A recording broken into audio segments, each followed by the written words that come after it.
Bien, chicos, ustedes saben que la matemática es una ciencia formal. ¿Qué hace, chicos, a las ciencias exactas?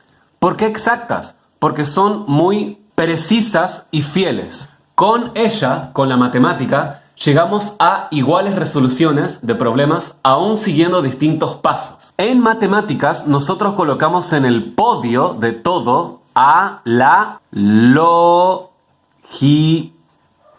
¿Sí? De hecho, hay un tema en matemática que se llama lógica y conjuntos, pero eso no lo vamos a ver acá. Entonces, lo que nosotros tenemos que saber es que en matemática se coloca en el podio a la lógica. En matemática nosotros trabajamos con muchas abstracciones. A la matemática nosotros la usamos para cuantificar el mundo, para ordenarlo mejor, para estudiarlo y entenderlo mejor. Resolviendo problemas, hallando incógnitas, haciendo cálculos, podemos predecir, por ejemplo, cuándo madurará un fruto, cuándo van a florecer los árboles, cuándo habrá un descenso o ascenso de población de X animal, etc. Podemos, con la matemática, construir puentes que no se caigan, podemos fabricar energía suficiente para abastecer una ciudad, podemos construir aviones, autos, restablecer la salud de las personas, hacer máquinas que fabriquen más cosas. Se puede ver si el PIB de un país va a caer o subir, predecir la contabilidad de una empresa, si le irá bien o mal. En base a entender el corazón de la matemática, vamos a entender la ciencia natural de la biología. Vamos a tener una mejor comprensión de la naturaleza, ¿sí? ¿Por qué es tan exacta y tan lógica, tan precisa y tan fiel, tan estructurada y coherente? Dicho esto, pasemos al primer tema, conjuntos numéricos.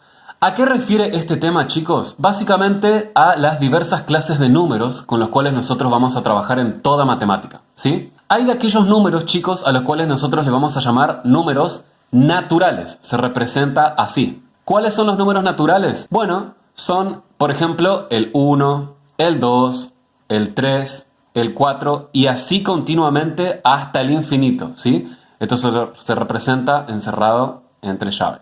Son todos los números positivos. En una recta numérica, chicos, suponiendo que yo coloque el 0 aquí en el medio y aquí va el 1, 2, 3, 4, 5, 6, 7. Y de este lado va el menos 1, menos 2, menos 3, menos 4, menos 5, menos 6, menos 7. Bueno, los números naturales son todos los números que nos brinda la naturaleza y que los encontramos del lado derecho de la recta numérica, siempre en el medio partiendo el 0. Entonces, estos serían los números naturales. Los números positivos, ¿sí? Hasta el infinito. Después, chicos, vamos a tener los números enteros. Se representa así. Y aquí, chicos, entran todos los números de la recta numérica, ¿sí? Los positivos y los negativos. Es decir, el menos infinito y así continuamente hasta el menos 3, menos 2, menos 1, 0, 1, 2, 3 y así hasta el más infinito. Incluye a todos los números, ¿sí? Entonces, por ejemplo, si nosotros tenemos, qué sé yo, esta ecuación, x más 2 igual a 1, nosotros rápidamente tenemos que intuir que la x, esta incógnita, tendría que ser menos 1, ¿sí? Porque menos 1 más 2 es igual a 1, ¿sí? Entonces, para este tipo de operaciones, por ejemplo, nos va a servir trabajar con números negativos.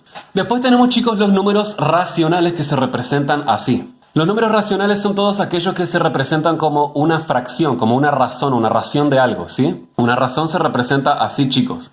Sería P sobre Q, y esto se utiliza mucho en aritmética, esto es una operación aritmética. En los números racionales nosotros vamos a tener de que siempre va a ir un numerito arriba, que se va a llamar numerador, y abajo va a ir lo que se conoce como denominador. Son raciones o razones tales que A y B pertenezcan a los números enteros y el denominador tiene que ser distinto de 0. El número de acá abajo no puede ser 0. Entonces los números racionales son todos aquellos números que se pueden representar en forma de fracciones. Puede ser, por ejemplo, 1 sobre 2 o 1 medio se lee esto. O, por ejemplo, 0,5, que es lo mismo, este es un número decimal. O, no sé, 3 cuartos. O puede ser, por ejemplo, menos 0,125, por tirar un ejemplo cualquiera, ¿sí? O menos 5 sobre 8, ¿me van siguiendo? Una aclaración que vale aquí es que, por ejemplo, el 0,5, ¿sí? Vendría siendo un número decimal exacto. Le decimos periódico porque tiene un número infinito de cifras decimales. Por ejemplo, nosotros vamos a tener el 0,66666 y así continuamente, que se repite periódicamente el 6. Pero nosotros lo podemos escribir solamente como 0,6 con un arquito arriba para representar que es un decimal periódico. Se escribe así. Y otra cosa también que vale aclarar es que cualquier número de los naturales o los enteros es un número racional en sí. Si yo tengo, por ejemplo, el 3 o el 6, por tirar un ejemplo, siempre cualquier número así entero, imaginariamente abajo tiene un 1. Todos los números son números fraccionarios, son razones. Esto es crucial tenerlo en cuenta, sí o sí, cuando trabajemos más adelante con operaciones aritméticas. Después, chicos, vamos a tener los números irracionales que se representan así. Los números irracionales, chicos, son números que no se pueden representar con fracciones porque sus cifras decimales son infinitos no periódicos. Por ejemplo, la raíz cuadrada de 2, que si ustedes lo ponen en la calculadora van a ver que esto les da aproximadamente 1,414,213 y así continuamente se va. Lo mismo, por ejemplo, la raíz cuadrada de 3, que da un número que se va. El número pi, que esto es 3,141592 y se va al infinito y más allá. El número Euler, que también lo vamos a trabajar mucho, sobre todo en ecuaciones exponenciales y funciones exponenciales. Esto es 2,7182, etcétera, etcétera. O sea, es un número grandísimo. Lo mismo con la raíz cúbica de 7, ¿sí? Y así continuamente. Entonces, ¿qué nos indican todos estos números? Que estos números son números irracionales, chicos. Es decir, son números que no se pueden representar como fracciones porque sus cifras decimales son infinitas, no periódicas. Ahora, chicos, a la unión de los números racionales con los irracionales surge un nuevo conjunto numérico a quien le vamos a llamar los números reales. Después, chicos, y acá mucha atención porque acá tenemos un nuevo conjunto numérico que es muy extraño porque no debería de existir, pero existe insólitamente. Es una paradoja sorprendente porque vamos a tener un número que se llaman los números imaginarios, así se escriben, que son números que no tendrían que existir en la lógica, pero allá muy por ahí se abre un agujero de gusano y existen increíblemente. Son todos aquellos números que surgen de raíces negativas. Más adelante vamos a entender qué es una raíz, pero una operación de raíz se representa así, ¿sí? Bueno, siempre, todas las operaciones de raíz, el numerito que está aquí adentro tiene que ser positivo, siempre, sí o sí. No puede ser negativo, no puede tener un menos adelante. Pero ¿qué pasa si durante algún momento se me presenta esta situación?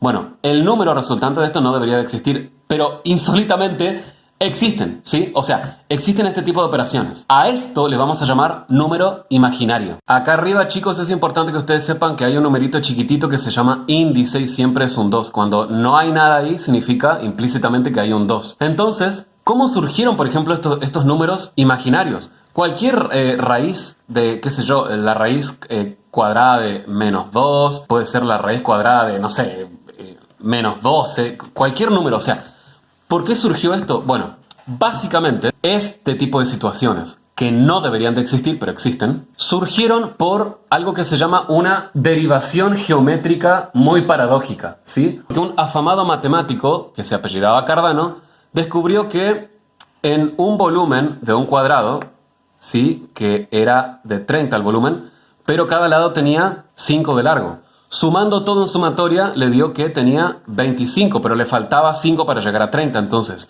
en este lado que le faltaba para llegar a 30, él se le ocurrió sumar menos 5, que no era posible, pero sí era posible porque él tenía que completarlo. O sea que había que sumar un área negativa. De ahí es de donde vienen las raíces de cuadrados negativos. O sea, es un imposible geométrico que es posible. En ese momento hubo una gran desconcertación en el mundo matemático hasta que después un matemático italiano, Rafael Mombelli, llegó con su propuesta de que cuando tengamos una raíz cuadrada en suma o en resta con un número entero, eso permite que este número sea un nuevo tipo de número, sea un nuevo tipo de número. Y quien bautizó a este nuevo tipo de número con el nombre de números imaginarios fue el gran René Descartes. El capo que nos va a hacer doler la cabeza después más adelante con funciones lineales, cuadráticas, logarítmicas, etc. Les dejo un extracto de un videito para que ustedes vean la importancia de los números imaginarios. Fíjense. La cúbica es tan solo el comienzo. En 1925, Schrödinger estaba buscando una ecuación de onda que gobernara el comportamiento de las partículas cuánticas a partir del pensamiento de de Broglie, quien dice que la materia se compone de ondas. Se le ocurre una de las ecuaciones más importantes y famosas de la física, la ecuación de Schrödinger, y en ella aparece notoriamente la i, la raíz cuadrada de -1. Mientras que los matemáticos se han acostumbrado a los números imaginarios, los físicos no, y les incomoda verlos aparecer en una teoría tan fundamental. Schrödinger mismo escribió: "Lo incómodo aquí, y de hecho algo que debe ser objetado, es el uso de números complejos. La función de onda psi es fundamentalmente una función real. ¿Por qué entonces un número imaginario que apareció en la solución de la cúbica aparece en la física fundamental? Bueno, es por las propiedades únicas de los números imaginarios. Los números imaginarios existen en una dimensión perpendicular a la línea de los números reales. Combinadas forman el plano complejo. Mira lo que pasa cuando repetidamente multiplicamos por i. Comenzando con 1 por i es i por i es 1 negativo, por definición. 1 negativo por i es i negativo, e i negativo por i es 1. Volvimos a donde comenzamos, y si seguimos multiplicando por i, el punto seguirá rotando. Cuando estás multiplicando por i, lo que en verdad estás haciendo es rotar 90 grados en el plano complejo. Hay una función que repetidamente multiplica por i a lo largo del eje x, y es e elevado a ix. Crea una espiral al esparcir estas rotaciones a lo largo del eje x. Si miras la parte real de la espiral, es una onda cosenoidal, y si miras la parte imaginaria, es una onda senoidal. Las dos funciones básicas para describir ondas están contenidas en e elevado a ix. Cuando Schrödinger procede a escribir una ecuación de onda, asume naturalmente que las soluciones se verían parecidas a e elevado a ix, específicamente e elevado a i por kx menos omega t. El físico Freeman Dyson escribió luego: Schrödinger puso la raíz cuadrada de -1 en la ecuación y de pronto tenía sentido. De pronto se convirtió en una ecuación de onda en lugar de una ecuación de conducción de calor. Y Schrödinger halló felizmente que la ecuación tiene soluciones que corresponden a órbitas cuantizadas en el modelo de átomo de Bohr. Resulta que la ecuación de Schrödinger describe correctamente todo lo que sabemos del comportamiento de los átomos. Es la base de toda la química y mucho de la física. Y esa raíz cuadrada de -1 implica que la naturaleza trabaja con números complejos y no con los reales. Este descubrimiento fue una total sorpresa para Schrödinger y para todo el mundo. Los números imaginarios, que fueron descubiertos como un extraño paso intermedio en el camino a resolver la cúbica, acabaron siendo fundamentales para nuestra descripción de la realidad. Solo resignando la conexión de las matemáticas con la realidad, pudieron guiarnos a una verdad profunda acerca de cómo funciona el universo. Entonces, chicos, lo que nosotros tenemos que saber es que i a la 0 es 1, i a la 1 es i sola, i a la 2 es -1, i a la 3 es i sola de vuelta. Y a la cuarta es 1 de vuelta, y a la 5 es i de vuelta, y a la sexta es -1, y a la séptima es -i. Es todo muy raro, pero es crucial que lo sepamos, ¿sí? Ahora, da un nuevo conjunto numérico, es decir, una nueva clase de números, una nueva operación si sumamos los números imaginarios con los números reales, es decir, si acá esto es un más, ¿sí? Si sumamos los números reales con parte imaginaria, es decir, si yo tengo una parte real más una parte imaginaria, esto me da un nuevo conjunto numérico que son los números complejos, chicos, ¿sí? Y este es nuestro último conjunto numérico. Esto se representa algebraicamente, chicos, así. Una parte real y una imaginaria, donde A es una parte real más un número real acompañado de una parte imaginaria, ¿sí? Y así, encerradito entre llaves, así es como quedaría representado los números complejos. ¿Cuáles conocimientos o cuáles operaciones son las precisas conocer o dominar a la perfección para manejar operaciones en todo este tipo de conjunto de números? Bueno, vamos a tener que volver más que nada a los números enteros, a los números naturales concretamente, porque de acá se van a desprender las siguientes operaciones.